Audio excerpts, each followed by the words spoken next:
लक्षवेधी क्रमांक 4. सभापती महोदया वितरित केल्याप्रमाणे. सभापती महोदया, अनुसूचित जाती, भटक्या जाती, विमुक्त जातीतील जमातीतील दरिद्र रेषेखालील ज्या मुली आहेत त्या मुलींची उपस्थिती शाळांमध्ये कमी असते अशा प्रकारचे वेळोवेळीचे अहवाल होते आणि त्या अहवालाच्या आधारेच 1992 पासून या मुलींनी शाळेमध्ये यावं म्हणून प्रत्येक दिवसाला 1 रुपया 220 रुपयाच्या मर्यादेपर्यंत हे देय ठरवण्यात आलं होतं. आता जानेवारी 1992ला ठरवण्यात आलेली जी काही उपस्थिती भत्त्याची रक्कम आहे ती आजही तीच आहे. अजूनही प्रश्न कायम आहे की या जमातीमधले, त्यानंतर अनुसूचित जातीमधले, भटक्या जातीमधल्या मुली शाळेमध्ये येत नाहीत आणि 1 रुपया हा त्या मुलींना शाळेमध्ये उपस्थित ठेवण्याकरता आकृष्ट करू शकत नाही. म्हणून आता याच्या संदर्भात मी गुगलवर काही माहिती काढली की 1 रुपया 1992चा त्याची कॉस्ट, त्याचा व्हॅल्यू आज काय आहे. त्याच्यामध्ये वेगवेगळे प्रकार आलेले आहेत.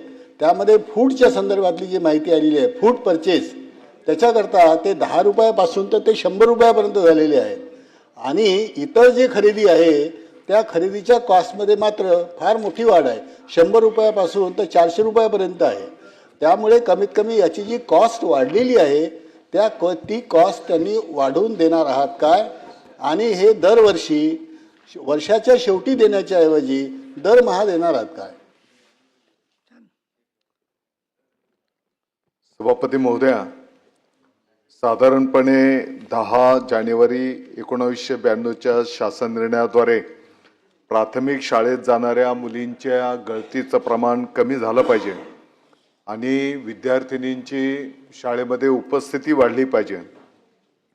या दृष्टिकोनातून 1ली ते 4थीमध्ये जाणाऱ्या आदिवासी उपयोजना क्षेत्रातील दारिद्र्य रेषेखालील सर्व मुली व आदिवासी उपयोजना क्षेत्राव्यतिरिक्त राज्यातील अन्य भागातील अनुसूचित जाती जमातीच्या दारिद्र्य रेषेखालील मुलींना शाळेत नियमित उपस्थित राहण्याच्या दृष्टिकोनातून प्रतिदिनी प्रत्येक मुलीला 1 रुपया या दराने मुलींच्या पालकांना उपस्थिती भत्ता आणि जास्तीत जास्त 220 रुपयाच्या कमाल मर्यादेच्या अधीन राहून त्या ठिकाणी दिला जात होता. सभापती महोदया, ही वस्तुस्थिती आहे की 1992 मध्ये ही योजना त्या ठिकाणी सुरू झाली आणि त्या काळामध्ये आताच्या घडीला अस्तित्वात ज्या काही योजना आहेत इतर, त्या योजना त्या काळी अस्तित्वात नव्हत्या आणि म्हणून आताच्या घडीला ही 1ली ते 4थीच्या प्राथमिक शाळेच्या विद्यार्थिनींच्या साठीची उपस्थिती भत्ता योजना ही 13 मे 2022च्या शासन निर्णयाद्वारे DPCला ती वर्ग करण्यात आलेली आहे आणि DPCच्या माध्यमातून त्याची अंमलबजावणी केली जाते. परंतु मला हे पण निदर्शनास आणून द्यायचं आहे की त्या काळी केंद्र पुरस्कृत मध्यान्ह भोजन योजना असेल, मोफत पाठ्यपुस्तके योजना असेल, मोफत गणवेश योजना असेल, मानव विकास मिशन मार्फत मुलींना मोफत सायकल वाटप योजना असेल, आत्ताच्या घडीला तर 12वी पर्यंतच्या विद्यार्थिनींना मोफत शिक्षणाची योजना अस्तित्वात आहे, हे आपल्याला सगळ्यांना ज्ञात आहे. विद्यार्थिनींच्या दृष्टिकोनातून जर आता आपण विचार केला तर त्यांना सुरक्षित आणि अनुकूल वातावरण असली पाहिजे. या दृष्टिकोनातून आपण शाळेमध्ये आता CCTV बसवतो, महिला शिक्षकांची नियुक्ती केली जाते, विद्यार्थिनींच्या करता स्वतंत्र स्वच्छतागृह त्या ठिकाणी असलं पाहिजे. आणि आपल्याला ज्ञातच आहे की आपल्या देशाचे आदरणीय पंतप्रधान नरेंद्र मोदी साहेबांच्या निर्देशानुसार येणाऱ्या महिन्याभराच्या आत महाराष्ट्राच्या किंवा देशभराच्या प्रत्येक शाळेच्या ज्या काही विद्यार्थिनी असतील त्या विद्यार्थिनींच्या करता स्वतंत्र स्वच्छतागृह असले पाहिजे, अशा प्रकारचे निर्देश त्या ठिकाणी देण्यात आलेले आणि त्याची प्रभावी अंमलबजावणी आपण संपूर्ण महाराष्ट्रभर त्या ठिकाणी करायला घेतलेली आहे. सभापती महोदया, विद्यार्थिनींचा ड्रॉपआउट होऊ नये आणि म्हणून या संदर्भामध्ये अनेक उपाययोजना त्या ठिकाणी आता नवीन काळामध्ये त्या ठिकाणी केल्या जात आहेत. येणाऱ्या काळामध्ये शिक्षण विभागाच्या माध्यमातून जिथे 6वीच्या पुढच्या विद्यार्थिनींचे वर्ग आहेत त्या सर्व शाळेंमध्ये एक स्वतंत्र रूम, हा पिंक रूम म्हणून आपण त्या ठिकाणी सुविधा विद्यार्थिनींच्या करता त्या ठिकाणी करायला घेतोय. आणि म्हणून आताच्या घडीला ही योजना DPCच्या माध्यमातून राबवली जाते आहे. आणि कदाचित त्या काळामध्ये इतर ह्या योजना नव्हत्या. उद्दिष्ट होतं की विद्यार्थिनींचं ड्रॉपआउट रेट कमी झाला पाहिजे. आणि म्हणून आता विशद केलेल्या अनेक योजना त्या दृष्टिकोनातून राबवल्या जात आहेत. सन्माननीय ज्ञानेश्वर म्हात्रे. धन्यवाद सभापती महोदया. आदरणीय मंत्री महोदयाने अत्यंत चांगलं उत्तर दिलेलं आहे. पण मंत्री महोदय, माझे 2 प्रश्न वेगळे आहेत की विद्यार्थ्यांच्या संदर्भातच की RT अंतर्गत आपण सेल्फ फायनान्सला 25% विद्यार्थ्यांचे प्रवेश दिले आहेत. त्याचं मोठ्या प्रमाणामध्ये प्रतिपूर्ती शुल्क बाकी आहे. अनेक शाळांची मागणी आहे की 31 मार्चपूर्वी ते प्रतिपूर्ती शुल्क आम्हाला मिळावं, कारण बऱ्याच शाळांची अवस्था थोडी डबघाईला आलेली आहे. तर माझी विनंती की ते मिळावं. दुसरं, पॅटच्या परीक्षा सध्या सुरू आहेत आणि त्या पॅटच्या परीक्षेमध्ये सर्वच विद्यार्थ्यांना पेपर पुरत नाहीत, दिले जात नाहीत. खास करून अंशतः अनुदानित शाळांना सुद्धा ते दिले गेले पाहिजेत. सेल्फ फायनान्स शाळांची सुद्धा मागणी आहे, तर त्यावर आपण लक्ष घालावं. आणि तिसरं की सध्या टेम्परेचर फार वाढलेलं आहे. दुपार सत्रामध्ये ज्या म्हात्रे साहेब, शाळा भरतात स्कोप काय आहे लक्षवेधीचा? ते विद्यार्थ्यांच्या संदर्भातच आहे. संपूर्ण नाही. विद्यार्थ्या संदर्भात आहे मुलींना की 1 शाळा रुपया मक्कावर सकाळ specific सत्रामध्ये लक्ष करावं वेधलं अशी पालकांची असं मागणी नसतं. आहे. तुम्ही का तर करता? कृपया प्रत्येक वेळेला कृपया मला माहिती असं. तीन प्रश्नांची आपण उत्तर द्यावी विनंती. मैत्री वगैरे आहे, बरोबर आहे. भुसेचे प्रेमाने उत्तर द्या त्यांना. सभापती महोदया, सन्माननीय सदस्य म्हात्रे साहेबांनी सुरुवात केली होती की विद्यार्थ्यांच्या संदर्भातला विषय आहे. मला खूप आनंद झाला होता की विद्यार्थ्यांच्या संदर्भामध्ये प्रश्न या ठिकाणी विचारला जातो आहे. परंतु RTच्या संदर्भामध्ये जो मुद्दा उपस्थित आपण या ठिकाणी केलेला आहे त्या ठिकाणी RTA नियमाप्रमाणे 25% जे काही ॲडमिशन्स आपल्याला द्यायचे असतात ते त्या ठिकाणी आधी सुरळीतपणे प्रगतीपथावर आहेत. या संदर्भातील लक्षवेधी पण आज आहे. आणि संस्थेचं देणं काही शासनाकडे बाकी ही वस्तुस्थिती आहे. आणि म्हणून लवकरात लवकर त्याची पूर्तता कसं होईल ते शासनाच्या माध्यमातून विषय पुढे नेला जाईल. पॅट परीक्षा आणि वाढतं टेम्परेचर या संदर्भामध्ये विचार विनिमय करून निर्णय केला जाईल. किशोर दराडे देते तुम्हाला. धन्यवाद सभापती महोदय. माझा स्पेसिफिक प्रश्न आहे, 1 रुपया जो आपण देतो यात वाढ करणार का? आणि दुसरा प्रश्न, जिल्हा परिषदेच्या शाळेला CCTV कॅमेरे बरेच ठिकाणी बसवायचे राहिलेले, ते किती दिवसात बसवणार आहात? Very good Darade. सभापती महोदय, मी यापूर्वी सांगितलं की कदाचित 1992 मध्ये विद्यार्थिनींचा ड्रॉपआउट रेट त्या काळामध्ये कदाचित जास्त असेल आणि म्हणून एक उपस्थिती भत्ता देऊन जास्तीत जास्त विद्यार्थिनी त्या ठिकाणी उपस्थित राहिल्या पाहिजे ह्या संकल्पनेतनं ती योजना आणली गेली असेल.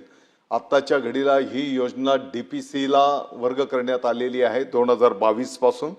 आणि म्हणून त्या काळी नसलेल्या अनेक योजना मध्यंतरीच्या अनेक वर्षांच्या पासून वेगवेगळ्या शासनांच्या माध्यमातून आणण्यात आलेल्या आहेत. आणि आत्ताच्या घडीला परत आणखी काही नवीन चांगल्या योजना विद्यार्थिनींच्यासाठी आपण त्या ठिकाणी आणायला घेतलेल्या आहेत की जेणेकरून ड्रॉपआउटचं प्रमाण त्या ठिकाणी कमीत कमी किंबहुना 0वर कसं आणता येईल त्या दृष्टिकोनातून शासन प्रयत्न करते आहे.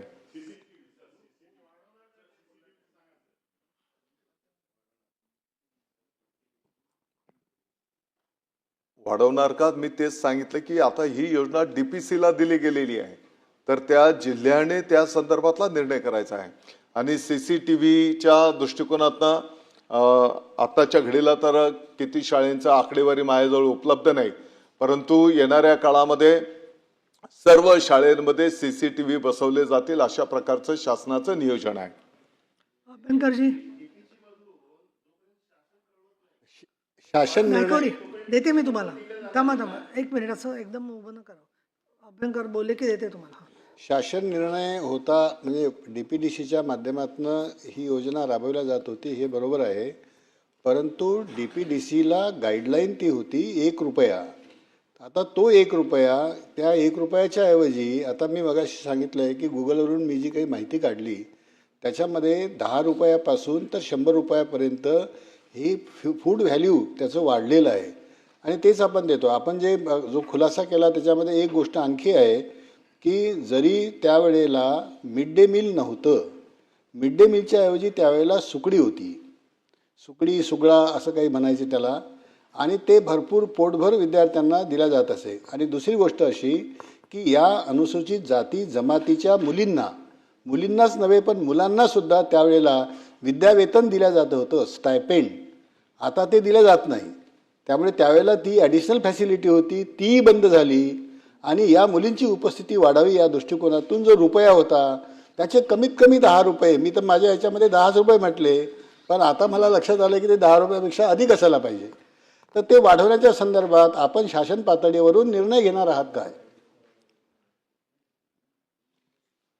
सभापती महोदया, मी पहिल्याच प्रश्नाला उत्तर देत असताना सांगितलेलं आहे की कदाचित 1992 मध्ये जसं आपण आता उल्लेख केला की मिड डे मील असेल, गणवेश असेल, काही भागामध्ये विद्यार्थिनींना सायकल देण्याचा प्रकल्प असेल, आत्ताच्या घडीला तर 12वी पर्यंतच्या विद्यार्थिनींना मोफतच शिक्षण त्या ठिकाणी दिलं जात आहे. आणि म्हणून या सर्व योजना काळानुसार त्याच्यामध्ये प्रगती होत गेलेली आहे आणि आत्ताच्या घडीला ही योजना 2022 पासून DPCला त्या ठिकाणी वर्ग करण्यात आलेली आहे.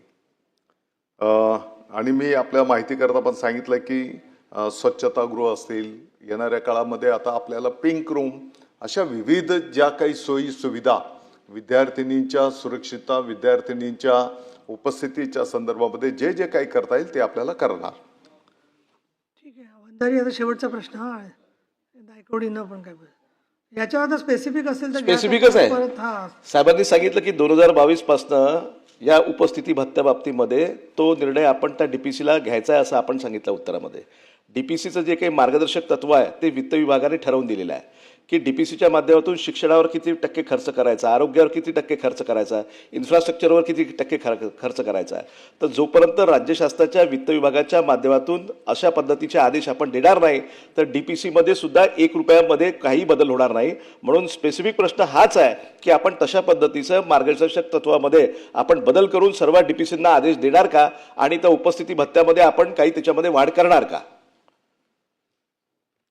सभापती महोदय, DPCला 5% शिक्षणावर खर्च करण्याची त्या ठिकाणी तरतूद आहे आणि म्हणून